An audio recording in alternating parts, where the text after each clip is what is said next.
नमस्कार दोस्तों। भक्ति, शक्ति और आस्था के महापर्व चैत्र नवरात्रि की आप सभी को हार्दिक शुभकामनाएं। हिंदू नववर्ष के साथ शुरू होने वाला ये पावन समय हमारे जीवन में नई ऊर्जा और खुशहाली लेकर आता है। साल 2026 में नवरात्रि कुछ विशेष संकेतों और मुहूर्त के साथ आ रही है, जिन्हें जानना हर भक्त के लिए आवश्यक है।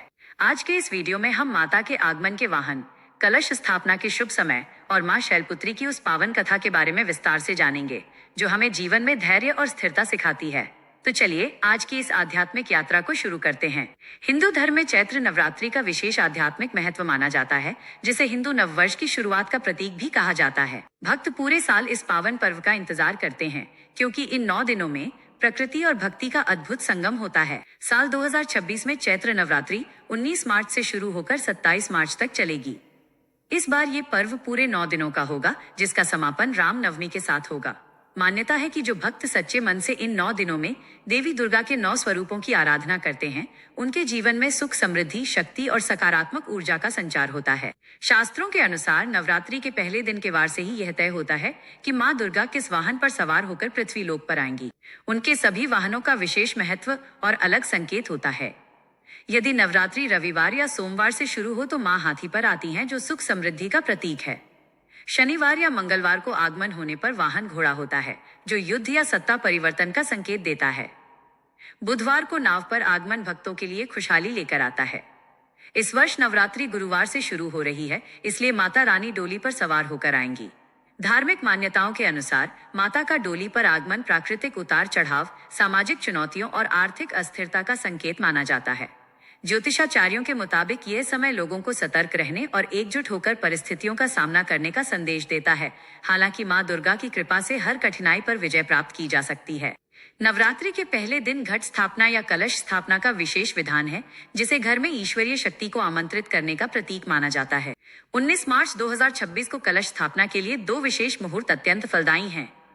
प्रातः काल का मुहूर्त सुबह 6:52 से 7:43 बजे तक रहेगा और इसके बाद अभिजीत मुहूर्त दोपहर 12:05 से 12:53 बजे तक रहेगा। पूजा की विधि के अनुसार लकड़ी की चौकी पर लाल कपड़ा बिछाकर देवी की स्थापना की जाती है और मिट्टी के पात्र में जौ बोए जाते हैं। अक्षत, फूल, धूप और दीप से पूजा कर दुर्गा सप्तशती या चालीसा का पाठ करना अत्यंत शुभ होता है। नवरात्रि का पहला दिन मां शैलपुत्री को समर्पित है, जिन्हें देवी सती के रूप में भी जाना जाता है। पौराणिक कथा के अनुसार एक बार प्रजापति दक्ष ने एक विशाल यज्ञ का आयोजन किया, जिसमें उन्होंने सभी देवी देवताओं को बुलाया, लेकिन भगवान शिव को निमंत्रण नहीं दिया। देवी सती बिना बुलाए ही वहां जाने के लिए व्याकुल थीं। भगवान शिव के समझाने के बावजूद वे नहीं मानी और यज्ञ में पहुंच गईं। वहां पहुंचने पर सती ने देखा कि उनकी माता के अलावा कोई भी उनसे प्रेम से नहीं मिला, बल्कि उनके पिता दक्ष ने भगवान शिव का घोर अपमान और उपहास किया।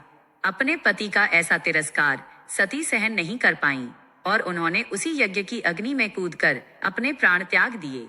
यही सती अगले जन्म में पर्वतराज हिमालय के घर जन्मी और पर्वत यानी शैल की पुत्री होने के कारण उनका नाम शैलपुत्री पड़ा।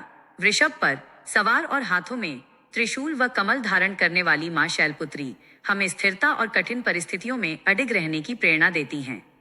पूजा के विधान में माता को लाल रंग के फूल अत्यंत प्रिय हैं।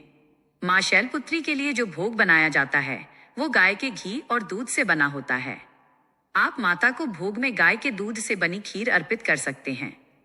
इस खीर को बनाने के लिए गाय का दूध, चीनी, इलायची, साबूदाना या मखाने का उपयोग किया जाता है। साबूदाना और मखाना से बनी खीर की ये विशेषता है कि इसे प्रसाद चढ़ाने के बाद भक्त अपने व्रत के दौरान फलाहार के रूप में भी ग्रहण कर सकते हैं। श्रद्धा पूर्वक की गई ये पूजा और कथा का श्रवण जीवन के समस्त कष्टों को दूर कर सुख और शांति प्रदान करता है। आशा है कि चैत्र नवरात्रि से जुड़ी ये विस्तृत जानकारी आपके लिए लाभकारी सिद्ध होगी। माता रानी की कृपा आप और आपके पूरे परिवार पर सदैव बनी रहे। अगर आपको ये वीडियो पसंद आया हो तो इसे लाइक करें और कमेंट में जय माता दी लिखकर अपनी उपस्थिति दर्ज कराएं। धर्म और भक्ति से जुड़ी ऐसी ही अन्य जानकारियों के लिए हमारे चैनल को सब्सक्राइब जरूर करें और घंटी के निशान को दबाएं, ताकि आप कोई भी वीडियो मिस न करें। मिलते हैं अगले वीडियो में, तब तक के लिए धन्यवाद।